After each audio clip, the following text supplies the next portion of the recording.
नमस्कार। ओम कर्पूर गौरम करुणावतारम संसार सारम भुजगेन्द्रहारम सनावसंतम हृदयारविंदे भवम भवानी सहितम नमामि।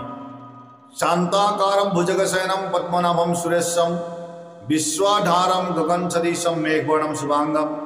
लक्ष्मीकान्तं कमलनयनं युगविदनगम्यं वंदे विष्णुभवभयरं सर्वलोकैकनाथं। सर्वप्रथमे मैं समूह भक्तबिंदर श्रीचरणत सेवा আগবঢ়াইছোঁ। মোৰ সেৱা আপোনালোকে গ্ৰহণ কৰিব। আজি মই আপোনালোকৰ মাজলৈ আহিছোঁ, বৰ সুন্দৰ এটা ভিডিঅ' লৈ আহিছোঁ। এই ভিডিঅ'ৰ যোগেদি মই আপোনালোকক প্ৰকাশ কৰিব বিচাৰিছোঁ প্ৰকৃততে সুকমণিয়ে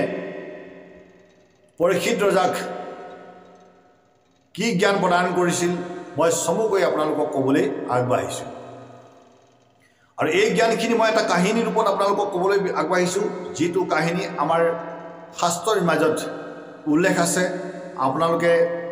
মূল ভাগৱততো আপোনালোকে এই তত্ত্ববিলাক প্ৰাপ্ত কৰিব পাৰিব।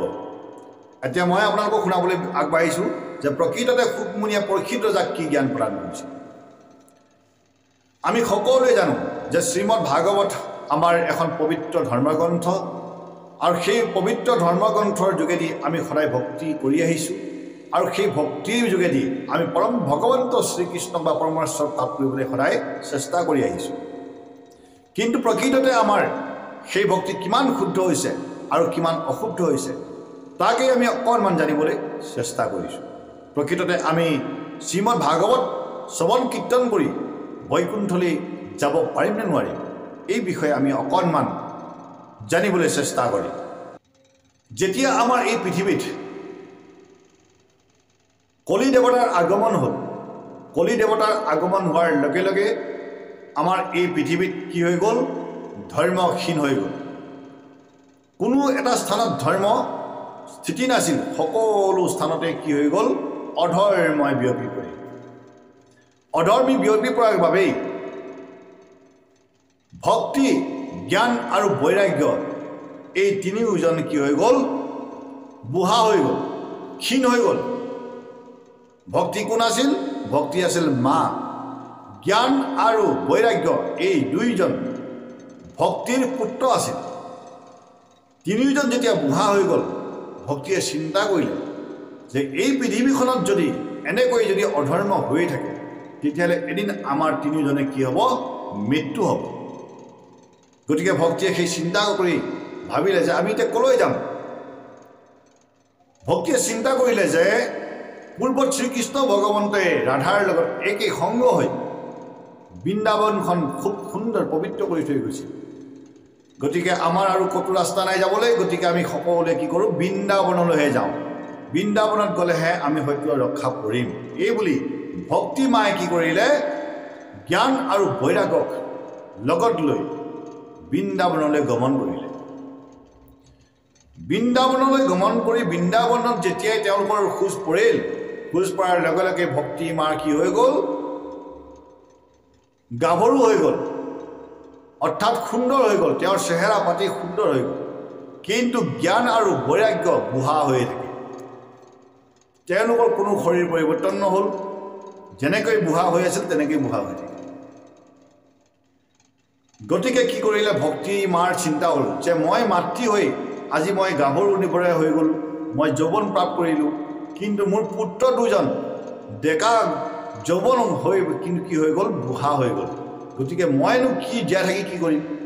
এই বুলি ভক্তিৰ অশান্তি হ'ল। ভক্তি মা অশান্তিৰ সৃষ্টি হ'ল। অশান্তিৰ সৃষ্টি হৈ তাই কান্দিবলৈ ধৰিলে, বিলাপ কৰিবলৈ আৰম্ভ কৰিলে যে হায় হে বিধাতা, মোৰ এই দুইটা পুত্ৰ যদি জীৱিতই নহয় তেতিয়াহ'লে মই জীয়াই থাকি কি কৰিম। এই বুলি ভক্তি মায়ে কি ভাবিছে যে মই নিজেই আত্মহত্যা কৰাই ভাল। এনেদৰে চিন্তা কৰিছে ভক্তি মায়ে, আৰু দুজন বৃদ্ধ পুত্ৰক লৈ তাই কান্দিবলৈ আৰম্ভ কৰিছে। তেনেদৰে এদিন নাৰদ মুনিয়ে ক'লৈ গৈছিল, নাৰদ মুনিয়ে ভ্ৰমণত ওলাই আহিল। ভ্ৰমণত ওলাই আহি কেদাৰেশ্বৰৰ পৰা ধৰি যিমানখিনি তীৰ্থধাম আছিল সকলো তীৰ্থধাম তেওঁ ঘূৰি ঘূৰি ঘূৰি ঘূৰি বৃন্দাবন পালেগৈ। বৃন্দাবন যেতিয়াই তেওঁ পায় তেতিয়া তেওঁ শুনিবলৈ পালে এজনী নাৰীৰ কান্দোন। নাৰদ মুনি লাহে লাহে আগুৱাই গ'ল। আগুৱাই গৈ সেই নাৰীক অৰ্থাৎ ভক্তি মাক সুধিলে যে তুমি কোন ভক্তি মায়ে ক'লে যে মই ভক্তি নাৰদ মুনিয়ে সন্মানেৰে তেওঁক কি কৰিছিল ভক্তি মাক প্ৰণাম কৰিছিল প্ৰণাম কৰি নাৰদ মুনিয়ে ক'লে যে হে মা ভক্তি আপুনি ইমান কিয় কান্দি আছে আপুনি কান্দি থকাৰ প্ৰয়োজন কি আৰু লগতে এই দুজন বুঢ়া ব্যক্তি কোন এই কথাখিনি মোক আপুনি বুজাই দিয়কচোন তেতিয়া ভক্তি মায়ে নাৰদক বুজাই দিলে যে হে নাৰদ মুনি আপুনি ব্ৰহ্মজ্ঞানী আপুনি সকলো কথা জ্ঞাত নিশ্চয় যে কলি দেৱতা এই পৃথিৱীত আগমন হোৱাৰ বাবে আমি তিনিওজন কি হৈছিলোঁ বুঢ়া হৈছিলোঁ বৃদ্ধ হৈ গৈছিলোঁ আমি ক্ষীণ হৈ গৈছিলোঁ কিন্তু বৃন্দাবনত আহি পোৱাৰ লগে লগে মইতো যৌৱন প্ৰাপ্ত কৰিলোঁ কিন্তু জ্ঞান আৰু বৈৰাগ্য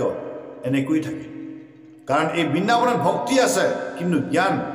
আৰু এই বৈৰাগ্য এই দুটা ক্ষীণ আছে গতিকে যদি জ্ঞান আৰু বৈৰাগ্যই যদি নাথাকে তেতিয়া ভক্তি অকলে অকলে কি কৰিব গতিকে হে নাৰদ মুনি কিবা এটা উপায় আপুনি বিচাৰি দিয়ক যাতে আমি ভক্তি জ্ঞান আৰু বৈৰাগ্য তিনিওটা একেলগে থাকিব পাৰোঁ ভক্তি মাৰ এই কথা শুনি নাৰদ মুনি ক'লৈ গ'ল শ্ৰীকৃষ্ণ ভগৱন্তৰ ওচৰলৈ শ্ৰীকৃষ্ণ ভগৱন্তক এই কথাখিনি প্ৰকাশ কৰাত শ্ৰীকৃষ্ণই ক'লে যে হে নাৰদ মুনি নিশ্চয় উপায় আছে তুমি এটা কাম কৰা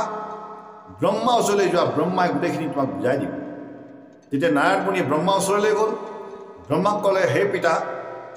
ভক্তি বৰ্তমান যৌৱন হৈ আছে কিন্তু জ্ঞান আৰু বৈৰাগ্য যদি নাথাকে তেতিয়াহ'লে ভক্তি সদায় অশান্তি তেতিয়াহ'লে ভক্তিৰ কি কাম আছে গতিকে হে প্ৰজাপতি ব্ৰহ্মা হে মোৰ পিতা ইয়াৰ কিবা এটা উপায় দিয়ক যাতে ভক্তি জ্ঞান আৰু বৈৰাগ্য দুইটা একেলগে সমানে থাকিব পাৰে আৰু দুইটা একেলগে সমানে গতি কৰিব পাৰে তেতিয়া ব্ৰহ্মাই ক'লে যে ভাগৱত শ্ৰৱণ কীৰ্তন কৰিলেই মুক্তি মাৰ্গ প্ৰাপ্ত কৰিব পাৰিব গতিকে ইয়াৰ সম্পূৰ্ণ আৰু যদি কিবা বিধি বিধান আছে চাৰি সিদ্ধই তোমাক দিব পাৰিব তুমি কি কৰা ওম ওংকাৰ কৰি ধ্যান কৰা এই বুলি কোৱাত ব্ৰহ্মাৰ উপদেশ লৈ নাৰদ মুনিয়ে ওম ওংকাৰ কৰি ধ্যানত মগ্ন হৈ গ'ল তেনেদৰে ধ্যান কৰি থাকোঁতেই চাৰি সিদ্ধ আহি নাৰদ মুনিৰ সন্মুখত উপস্থিত হোৱাত নাৰদ মুনিয়ে সন্মান জনাই চাৰি সিদ্ধৰ সেৱা কৰিবলৈ আৰম্ভ কৰিলে আৰু চাৰি সিদ্ধক কথাখিনি প্ৰকাশ কৰিলে যে হে গুৰুদেৱ ভক্তি বৰ্তমান যৌৱন প্ৰাপ্ত কৰিছে কিন্তু জ্ঞান আৰু বৈৰাগ্য এই দুইটা বুঢ়া হৈ আছে গতিকে হে গুৰুদেৱ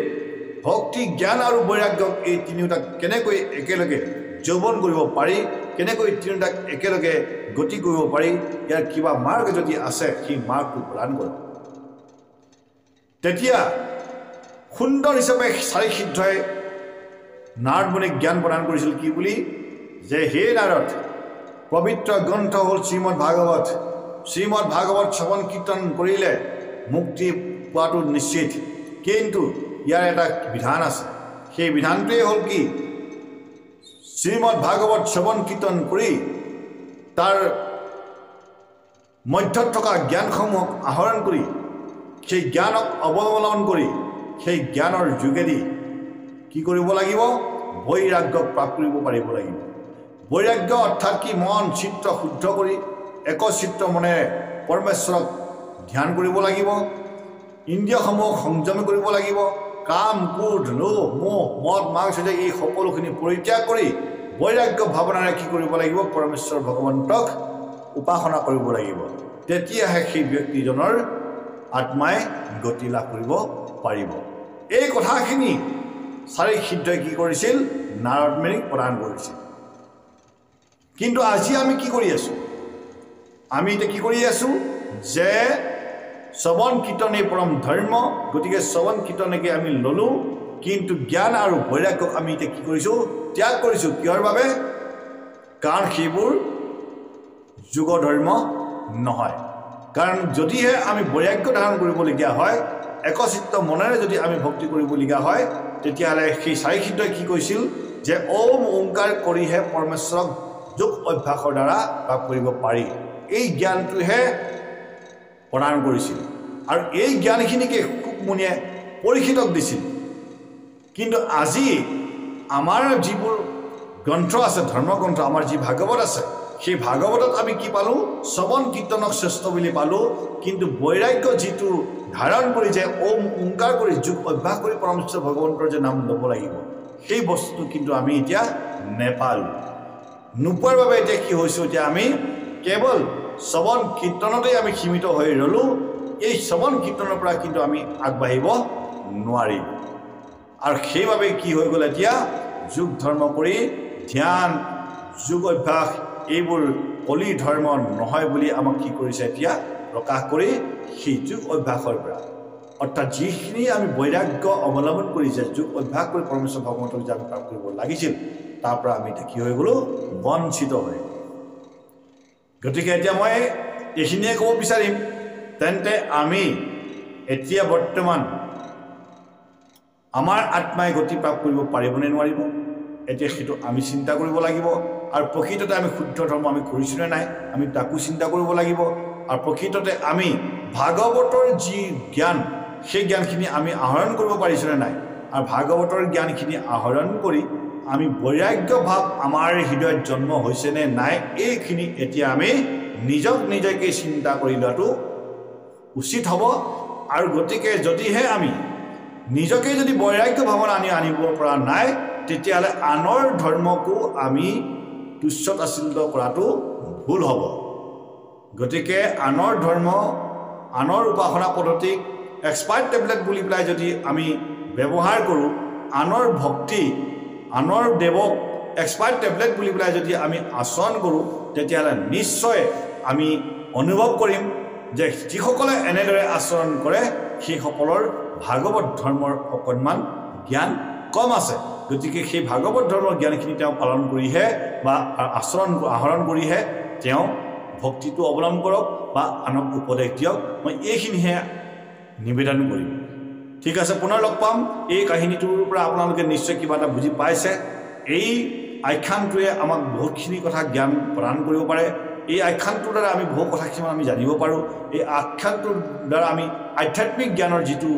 মূল মাৰ্গ সেই মূল মাৰ্গটো আমি প্ৰাপ্ত কৰিব নিশ্চয় পাৰিম গতিকে এইবাবে আপোনালোকৰ চৰণত মই এই আখ্যানটো অৰ্পণ কৰিলোঁ আকৌ লগ পাম আপোনালোকে যদি মোৰ কিবা বাক্যত বচনত ভুল পাইছে তেতিয়াহ'লে মোক দাসৰো দাস বুলি ক্ষমা কৰি দিব আৰু আপোনালোকৰ উপদেশ মোৰ কমেণ্ট বক্সত আপোনালোকে আগবঢ়াব বুলি মই নিবেদন কৰিলোঁ ওম শ্ৰী কৃষ্ণায় নমঃ ওম তৎসৎ